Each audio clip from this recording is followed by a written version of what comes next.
Hello guys, I am Ali Jawad and welcome to my YouTube channel.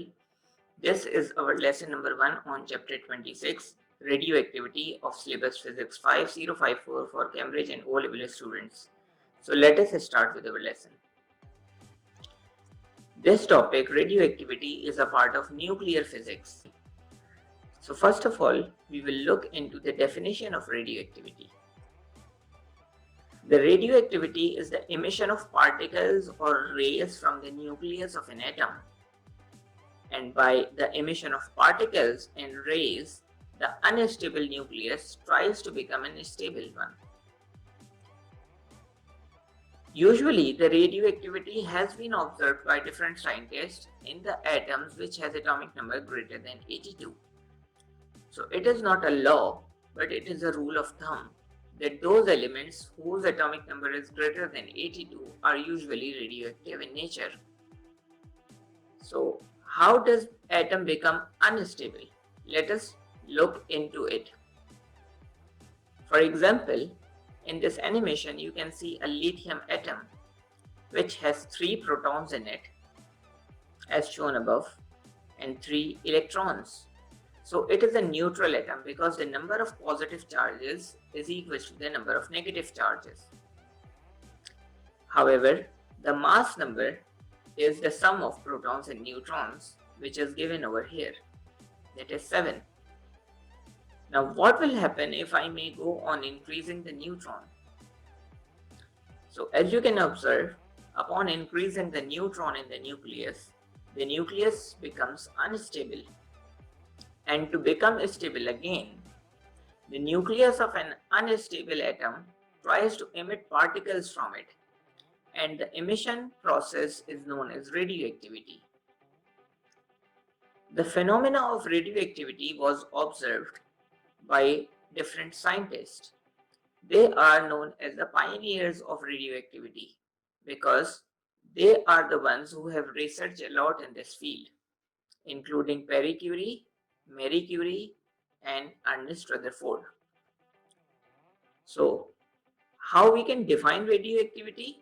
It is the process of emission of particles or rays from the nucleus of an atom so that atom become stable. So, Ernest Rutherford has conducted an experiment related to the nature of radioactivity, and he has tried to describe that what kind of rays and particles emits from the nucleus so that the atom may become stable.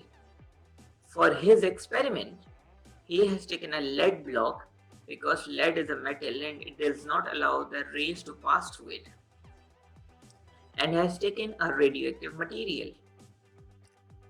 And he has also arranged a positive plate anode and a negative plate cathode respectively nearby the radioactive material. And at the top, he has placed the photographic plate, which is just like an X-ray sheet. So after a while, he has observed that some spots started to appear on the photographic plate, like this.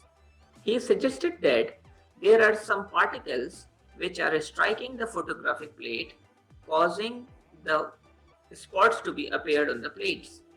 So he has suggested that there were some kind of particles which is attracted towards the negative plate. He named those particles as alpha rays because they will carry positive charge if they are attracting towards the negative plate. Similarly, the second type of particle, he named it as beta rays or beta particles, and they obviously will get negative charge because they are being attracted toward the positive plate. Now note that these rays are not visible with the naked eye. The Rutherford is giving the conclusion based on the location of the spots appeared on the photographic plate. And for the third location, he has suggested there are a kind of particles which have moved straight away without deflecting towards the positive or negative plate. He labeled them as gamma particles, which carries no charge. So now let us look into the relative properties of alpha, beta and gamma rays. The mass of alpha rays is equals to the helium atom. So in different books, you may came across this notation, helium with a 4 written on the left corner. It is representing alpha particles which has equivalent mass that of helium atom. The charge of alpha rays is positive 2. While if we may consider beta particles, the beta were attracting towards the positive plate and therefore it carries negative charge. The beta has a very less mass comparable to mass of electron. So that is why you can also find this symbol E representing the electron with a negative 1 in the subscript to represent its charge, while its mass is comparable to electron, that is negligible. However, gamma rays does not have any mass or charge on it. Since the heaviest particle is alpha and the lightest one is gamma because it does not have any mass. So now we can compare the speed of these rays. The heaviest one will be the slowest and the lightest one will be the fastest particle or ray. The gamma rays, since they do not have any charge and nor any mass, so they travels with the speed of light, which is the fastest thing in the universe. However, beta has a relatively higher mass than that of gamma, and therefore beta is 10 times lesser than the speed of light. And alpha is the heaviest particle among all, so its speed is 100 times less than the speed of gamma rays, that is 100 times less than the speed of light. Now, if we may compare the speed, this is the fastest one, which is gamma, and this is the slowest one. Now, if we want to define its penetration ability, means the ability to go through something, to pass through something, so gamma will be superseding all because it is the fastest, so it has the highest amount of energy so that it can easily pass through a thick wall of metal. However, the penetration power of beta rays is 10 times less because its speed is 10 times less than gamma. Similarly, the penetration of alpha particle is least because it has the least speed.